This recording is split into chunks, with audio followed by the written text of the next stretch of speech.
right, just hanging out behind the shop here. It's midweek.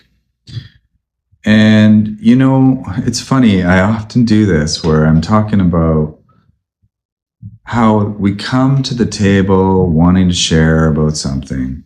Our ego, our mind comes up with ideas, and it's fine. It's fine. But what happens is I find like the beauty of creativity and art and healing in many ways. And if we're honest, life itself is that it always has surprises for us. And I was just thinking about how I called this channel Real Life Alchemy.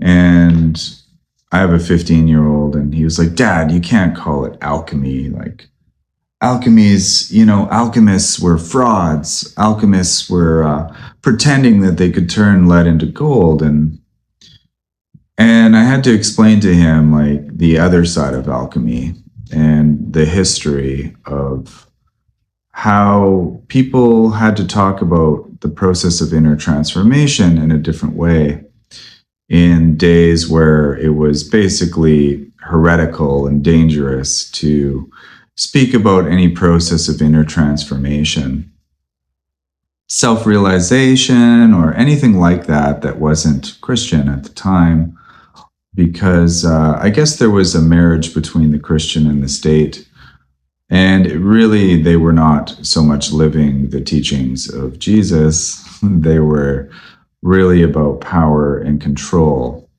which government seems to adore. I read a really great quote. I believe it's a Camus quote, and it said something along the lines of, the welfare of the people has always been the alibi of tyrants. The welfare of the people has always been the alibi of tyrants. This kind of ties into what I feel more spontaneously inspired to talk about today. I want to explore how we might transmute the poisons of our times. I was reflecting on this peacock feather here. And the peacock, for those of you that don't know, is really famous for turning poisonous plants into this kind of beauty. In other words, they're alchemists themselves, the peacocks. They're beautiful birds, but they're quite shrilling. They're quite intense to listen to. If you've been around a peacock, you know. How do we turn the poison of our times into medicine, into beauty? Let's explore that. So the idea of inner alchemy has this core concept of transmutation of something heavy, something stuck, into something transcendent, something beautiful, something blissful. In our era, we are surrounded by, what we might call negativity, which is in alchemy the base of creating gold. Negativity, we could look at it these days, like watching the news, being awake. You can see why, it's always been easier to put your head in the sand, so to speak, and ignorance is bliss. But some of us don't have that luxury. Some of us were, whatever our process was in life, we're not very easily hypnotized. We're not prone to seeking the bliss of ignorance. We're more, like it or not, we're more, I almost felt like saying condemned. We're more charged with the task of creating awareness on certain topics and seeking truth. And sometimes, man, that's uncomfortable, right? Because, it's challenging to feel at ease when you are awake to so many of the problems, whether it's in your family, in your relationship, in your grocery store, when you're shopping. I was just thinking, like, we need a name these days for that anxiety that people are getting when you're reading the labels on food. You know what I'm talking about? Those of you that know, there's this kind of, can I buy anything in this place? In this gigantic store filled with products, which are hugely overpriced, what can I eat without damaging myself or my loved ones? And I was playing with this word merchaphobia, like merchant phobia or agoraphobia. Maybe you could make your vote in the comments. Agora is more like a marketplace, but it's more just a gathering spot, whereas merch is more like purchasing anxiety. I just saw an advertisement yesterday on, it wasn't an advertisement. It was like a feed in social media, and it was talking about coffee cups and how much plastic they're leaching. It's like the latest thing for us to worry about, right? So the problem with coffee cups, the problem with plastic, the problem with, you name it. What's in the air? What's in the water? What's on the food? What's being put in our foods and our kids' favorite treats that are banned in other countries, but allowed here? And so people might want to call you a conspiracy theorist if you're even asking questions like, are we being farmed for profit? There's some companies, there's been great articles written on this in pretty mainstream publications, for example, on how some companies are putting known disease-causing compounds in their foods that also sell the medicines for those same conditions. And the agencies that are supposed to protect people,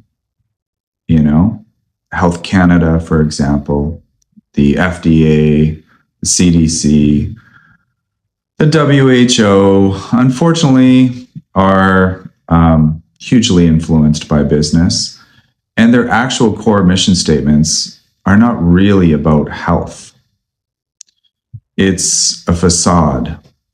And man, is it way more comfortable to think that there's some big, beautiful parent out there called the government or the WHO or Health Canada that just cares about our well-being. Wouldn't that be nice? How comforting that would be. But when you find out, like, the majority of the people who sit on the board of Health Canada are, in fact, pharmaceutical reps.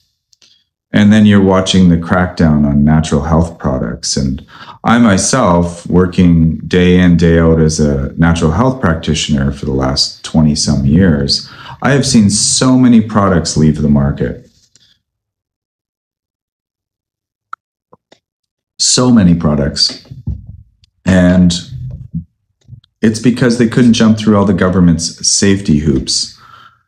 And it's just wild how we have things being sold that are banned around the world in Canada, while they want to take away people's rights to have access to plants. And that's, maybe, just so you know, this is not the sole focus of this conversation, but let's just consider that our ancestors have been using plants for thousands of years. These plants are literally miracles given to us by our creator, the divine intelligence of nature, or simply nature, whatever your language is. And that's not allowed. And if you bring that up, you start to sound like uncomfortable. In fact, some people, when I talk to them about herbal remedies, they say, oh, I don't do that. I only do traditional medicine. I only do traditional medicine. And they're referring to pharmaceuticals, which have only been around for like not even 100 years. And were formed by organizations like the Rockefellers and the Carnegie, and literally to create a chemical monopoly. And they look at us like a farm. They look at us like a farm. See, because we're not just ingesting food, we're ingesting information. That's why it's called a news feed. And it can feel really lonely, hey, when you're the one that's not eating that particular flavor and the people around you are just gobbling it up. But I want you to know, and I hope you do, that you're not alone. And that, I don't know, maybe pride's not the right word, but you should feel some sense of like self worth and esteem in the fact that you are choosing to be informed rather than ignorant. Do you know, like during the big tobacco, era where tobacco was the amazing thing everybody was doing, and what was it, like 9 out of 10 doctors recommend Marlboro, or whatever these different commercials were. If you brought up tobacco being bad for you back then, you were literally considered a conspiracy theorist. You were considered a conspiracy theorist at one point in time for thinking smoking was bad for people. So it's kind of lonely being a pioneer. It's kind of lonely, and it's isolating, and it's frustrating. And I would even suggest that there's elements of almost PTSD that exists when you know certain information that the people around you don't. It's like being in the water, you're swimming at a beautiful beach in Australia or something, and you see shark fins. And you're yelling, shark, shark, shark. And everyone's going, no, that's not a shark. There's nothing to be worried about. We're all fine. There's nothing to worry about. Why are you being so negative? Let's just have a good time. And then you start actually seeing people getting hurt. Let's take it to that level. Because, yeah, a lot of people have been hurt. A lot of people have been hurt.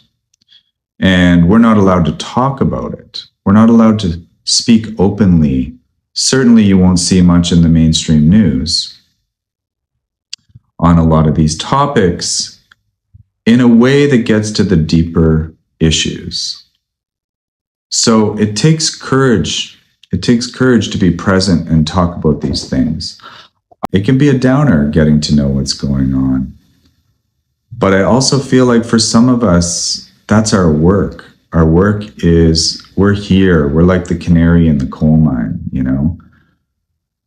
And yeah, so, but that said, I want to talk about how we can transmute some of this poison that we're being exposed to right now, whether it's information, whether it's food, whether it's what's in the skies, whether it's what's in the waters, how do we work with this in a way that fuels us? Because no matter what that is for you, be totally different than the person beside you.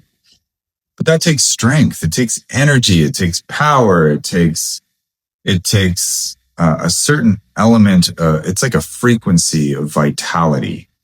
And that's hard to get if we're just going down the rabbit holes down. And I've seen it in my natural health shop, people who get so into ideas of purity that they almost can't ingest anything anymore. So the idea of purity can become a problem in itself when it comes to our ability to transmute poison into medicine. And that's where the shamans of old, or whatever you want to call the medicine people, would, the mystics, they would often ingest what would be considered poisons. and they would turn them into blissful divine experiences. And the way that they would do that is they would transcend duality, and they'd find that space that is neutral. It's equanimity. And one of my teachers, one of my favorite humans I've ever met is Lama Lodro. And he's a Westerner that went deep into Tibetan Buddhism. And, he taught me that the essence or the goal, in a way, if we could say that, okay, which is much too simplistic, but is to reach states of equanimity, which are very similar to the teachings of Shiva in the East, if you're familiar. The idea is to let thy eye be single, and just stick with me for a second. This world seems to want us to be for or against everything. Whether are you for that? Are you against that? Are you for, are you red? Are you blue? Are you going to take the red pill? Are you going to take the blue pill? It's a very divisive time. Yet the greatest teachers in history, in my opinion, have taught us a sense of non-division, a sense of seeing the oneness, transcending duality. So how does this relate to us being exposed to toxins? Well, let's talk about something very well studied scientifically, which is the placebo. People like Dr. Joe Dispenza have talked about the placebo effect and wrote actually a great book I read many years ago called You Are the Placebo. And it talks about how people took different fake pills, sugar pills, placebo pills, and their tumors would disappear, like diseases would go away, just through believing that something was medicine. Okay? And did you know that for a pharmaceutical to make it to market, it only has to narrowly outperform placebo? And that pharmaceuticals that get new names perform better than after they've been on the market for a while as a current name? Because according to holistic philosophy, everything in creation is it's emanating from consciousness. In other words, like matter and mind are not separate. In other words, when we observe something, we change it. And there's been many studies on this. When something is observed, it gets changed. And that's even why the double-blind study is, required when you're doing placebo.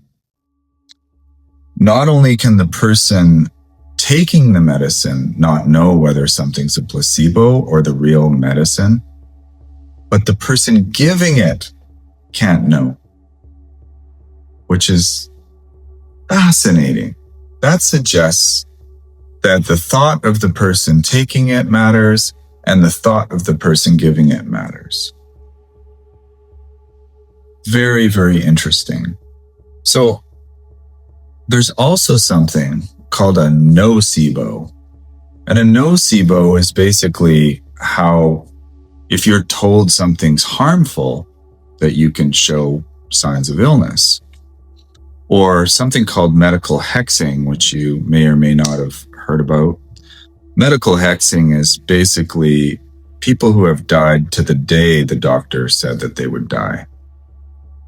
And some of those people have been proven to not even have had a disease in the first place. Sad, but true. Some of these people were wrongly diagnosed and they died anyways. They died from their diagnosis. Okay, so where this is going is that it's, in order for a shaman or a healer or whatever you want to call mystics to ingest poison and not die, they have to perceive it as medicine. In other words, they have to have an element of trust with their body and trust with something maybe higher than them to guide them through. But they also have to change. We have to change how we're seeing, we have to change how we're looking at things. When I look around the room, I could see poisonous paint and poisonous couch material. And, even though it's supposed to be food grade plastic, I could see the problem of plastic. And then, it's like there's so many ways I could be perceiving poison. I could perceive my relationship as nothing but poison. I could, the list goes on. If we choose to look at things correctly, or maybe correctly is not the right word, I would say more like accurately, we can recognize the essential purity, the unstainable purity at the heart of every element: air, water, fire, earth. We can look at the essential purity like unstainable gems, sapphire, ruby, emerald, right? Unstainable.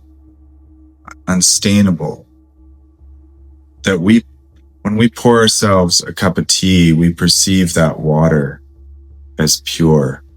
We perceive that purity of the herb, or whatever it is. We acknowledge its purity, and it affects us that way. Maybe you say a prayer. Maybe you just gently bless it. I often just say a little, like a loving thing, a mantra when I'm pouring water. I say Om Tara Tatare Tare Svaha, which is my own personal Yidam, which is a deity in Buddhism, which is Tara, white Tara. And she is healing the water. And you'll notice a lot of traditions around the world. You don't just get this herb because of its phytochemistry or this mushroom, or you're not just working with phytochemistry. You're working with consciousness, intention, intent. Like when we were kids and we'd have the wand and we'd say, open sesame.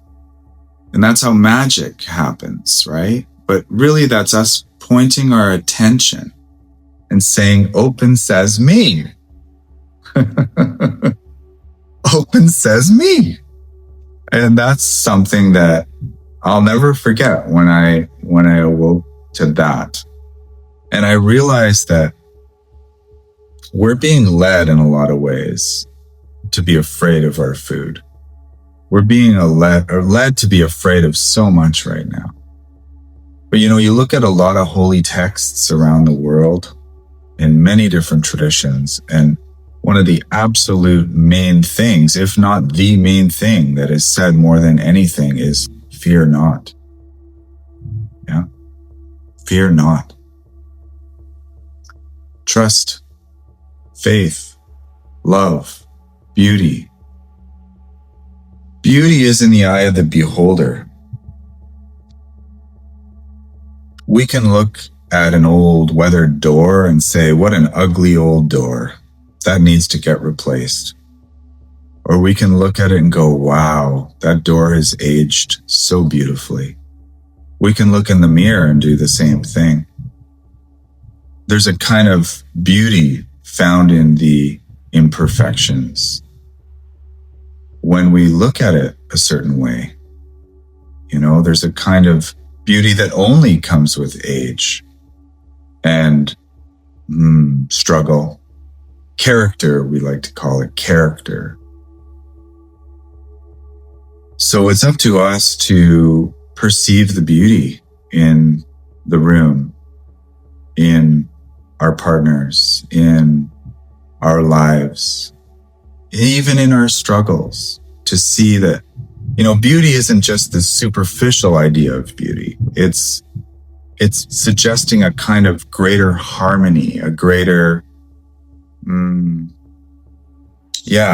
a greater beauty. is suggesting that there's a kind of perfection unfolding that is only the result of struggle and hardship and weather. It's character. But when it comes to us perceiving the substances that we're ingesting, I'm not telling people to seek poison. I think it's great if you've got a Berkey filter, or you can drink spring water instead of tap water. Get the purest meats that you can find, get the purest grains, and we got to do our best, and we're voting with our dollars right now too, right? We also tend to ingest way more than we think we need to.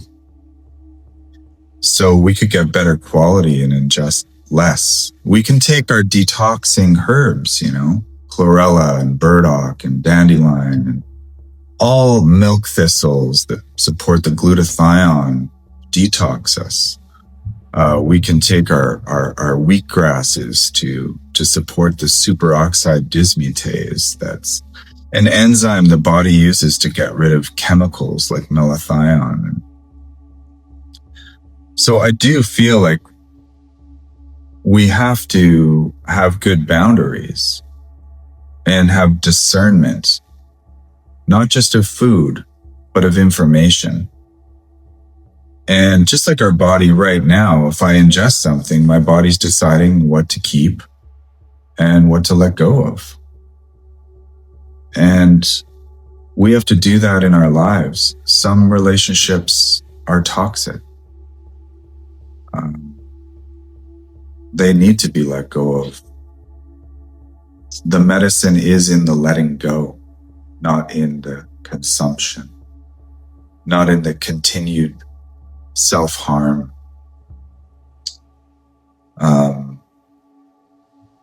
There's an element of us having boundaries. It's like a rose. It's beautiful when it blooms, but it also has thorns. It has to have boundaries. And it's very much like our heart chakras are beautiful, but we have to have a good solar plexus chakra that knows how to say, no, thank you, I'm good. Or that's a boundary, there's the door. We have to have both the lover and the warrior present. So this is a big lesson for me, because I have a tender and soft heart, and that sometimes seeing the good has to be balanced with being honest and perceiving that which isn't good for us and blessing it as it goes. Thank you for the lesson. Thank you for the opportunity to have a boundary and to learn boundaries. And it's kind of like that in our life, like we have to accept and let go of certain things and make room for new things, whether it's habits or people or places or jobs or whatever.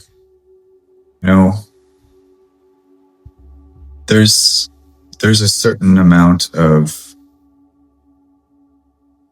letting go that is a kind of medicine. So we can choose to see the beauty in things, in ourselves. And by the way, in Japan, this is called wabi-sabi. It's kind of like that old brick wall or that old weathered barn, or there's a beauty. It's like people go buying a pair of jeans that have been chemically washed to look like they have character. It's not quite the same, is it? We're all like that. Our relationships can be seen that way. Our story, our life story can be seen that way. Like, would you really change that much?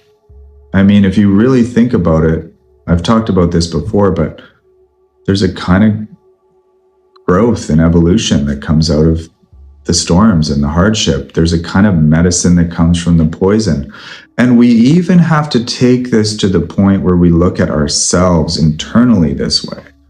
Like, who amongst us human beings is perfect or unflawed or tarnished or stained or doesn't have bad qualities, But one of the things I feel like Carl Jung is an amazing psychologist, in my opinion. And one of my favorite sayings of Carl Jung is, I'd rather be whole than good. I'd rather be whole than good. And like, there was a period of time where I was all about like, I was more into the new age side of things and like crystals and rainbows and healing and transcendence and, the whole love and light thing. The problem with that is that most of those communities, and I was falling prey to this myself, were very unaware of their own shadow, their own darkness, their own flaws, if you want to call it that. But so they didn't know how to integrate that and work with it. So archetypally or like mythologically, you'd say, rather than trying to kill the dragon, you're learning to ride the dragon and be the master. Because a lot of what we resist persists. A lot of what we fear grows. A lot of what we, hate, we feed. You'll see that in, classic stories like Star Wars, where Darth Vader says, that's right, Luke, join the dark side and strike out in anger. And Luke like closes his lightsaber and throws it down. But there's this element of choosing the middle, at the least, finding equanimity and tuning into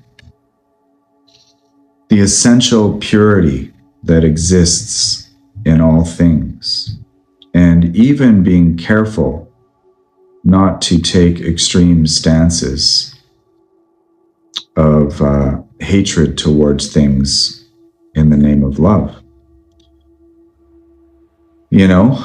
Doesn't mean you can't go chain yourself to an old growth tree. Just maybe do it knowing there will be more old growth trees again one day. And without the same level of trauma and resistance.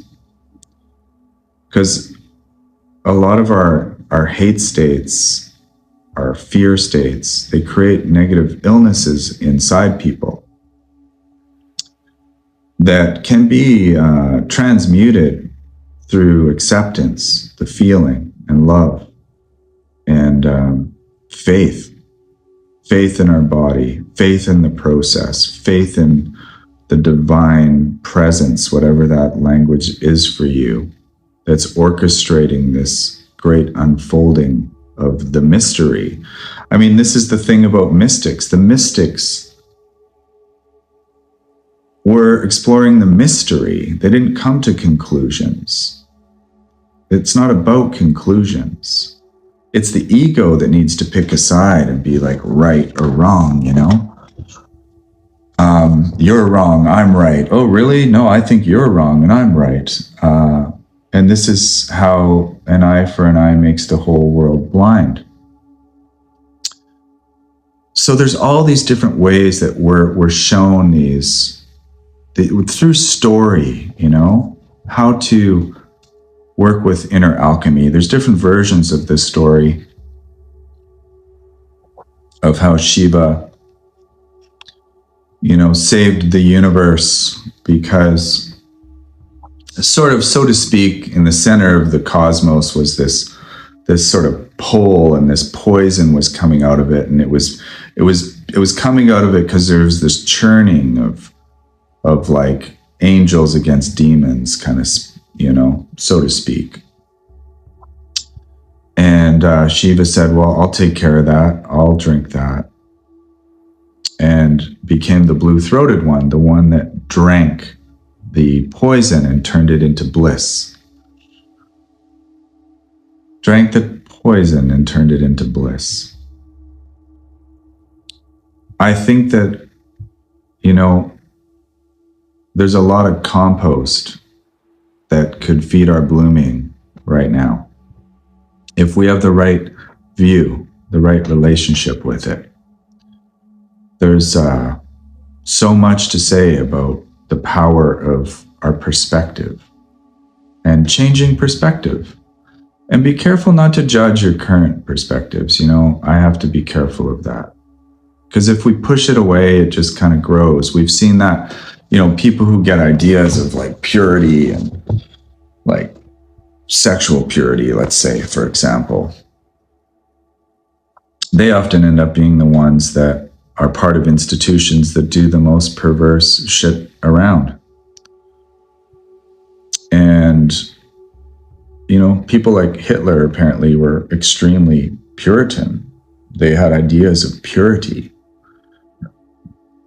So, yes, we can detox, but we also have to realize that there can be a medicine in the poison if we are careful, present and careful with our perception.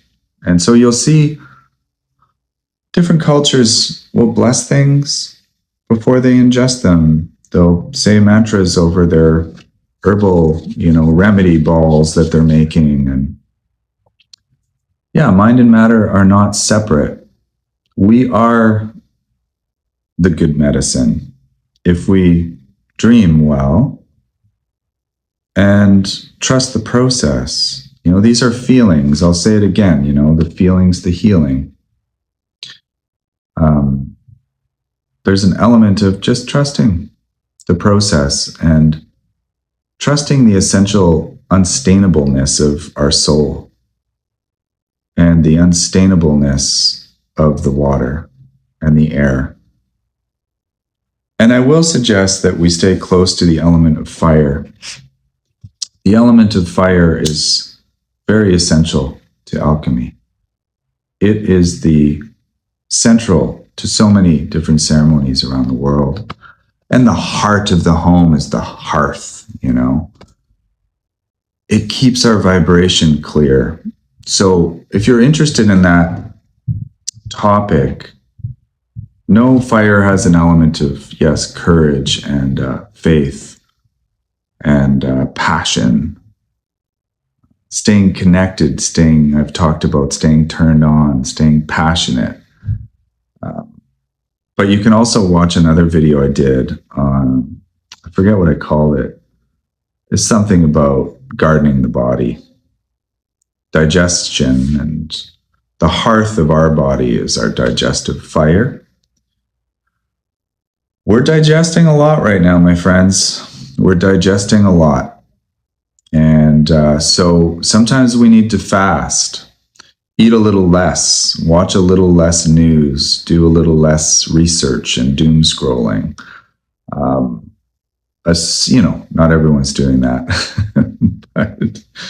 but we do well, just taking the space, the element of the throat chakra, because it goes up the chakra system, right? From earth to water to fire at the solar plexus to air to ether. And ether is where ether is space. So right now, you can perceive that this room has earth element in it, right? I'm hitting my wooden table, it's earth. My chair is earth. My body is filled with minerals and bacteria, and I'm filled with water. We're mostly water.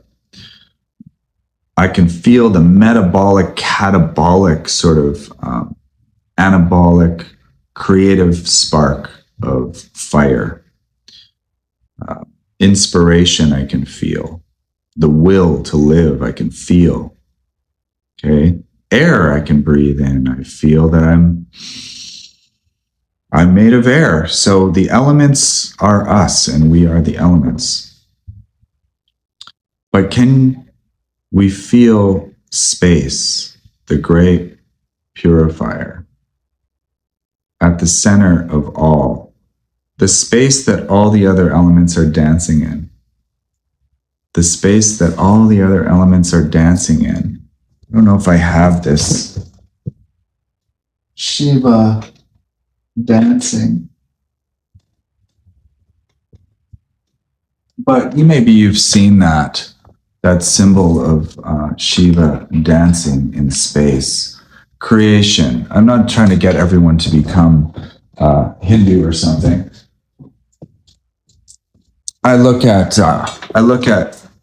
art and sacred symbolism as teachings, but like this kind of teaching is like Shiva doing the dance. It's the element, the play of creation,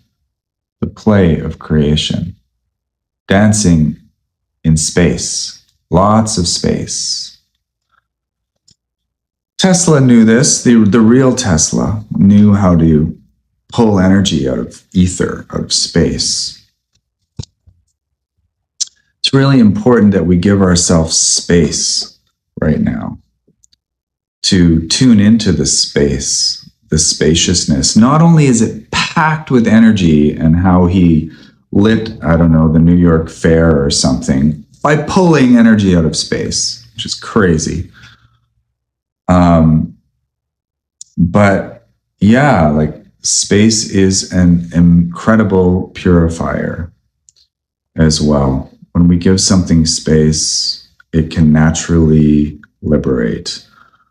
One of my favorite authors or speakers was Ram Dass, and he would say that, you know, grace enters in the space. Grace enters in the space. And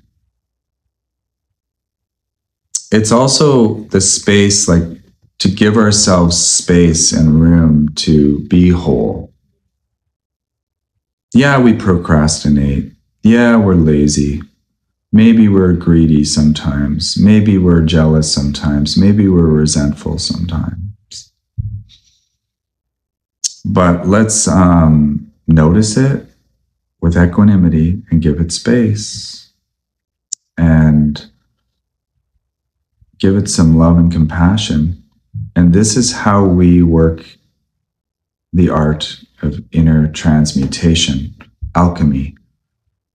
This is how you see symbolically, you know, Moses raised the serpent up in the wilderness, or you see the caduceus of medicine, you know, the serpent with the wings and the crown. Our ancestors talk to us through symbolism.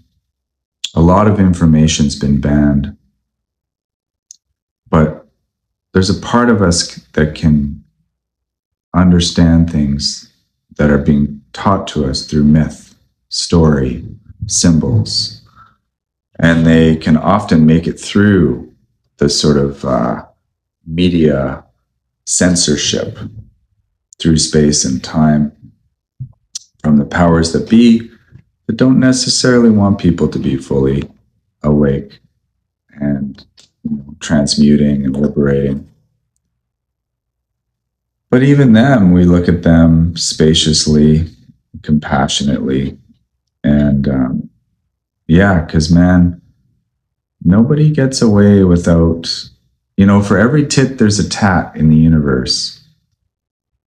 So you may wonder, like, how is that person who seems to be so evil or doing these crazy things to our food systems or our economies or our medical systems? There's no, you know, there's always balance in the universe, and every soul must atone at some point.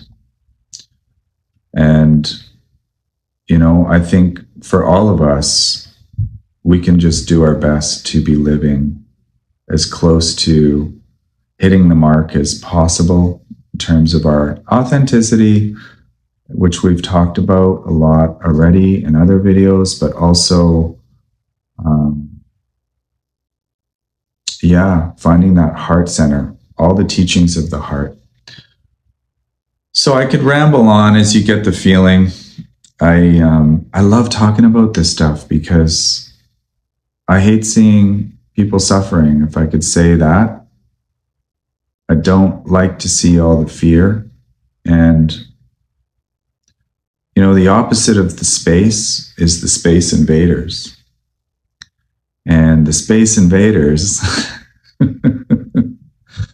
kind of have come on the scene pretty fast here. My first video game was called Space Invaders. And technology is invading our space. And we really need to have good boundaries with technology because we can be overeating. And when we overeat, it's toxic. It's too much to digest. Overstimulating ourselves and in some ways getting our consciousness like pulled into this sort of false light. Whereas if we turn them off, you know, just like we check our coats, we check our phones in a different way. And we check in, you know, check in and leave that false light and go in to find that inner enlightenment, that inner light that's waiting for us always if we're willing to sit and be. And then we be with a cup of tea and we bless it and we say thank you and we bless the world and we trust that everything's going to work out fine. In fact, deep down, with absolute and total faith, we feel and sense that the battle has already been won. And love is always the most triumphant.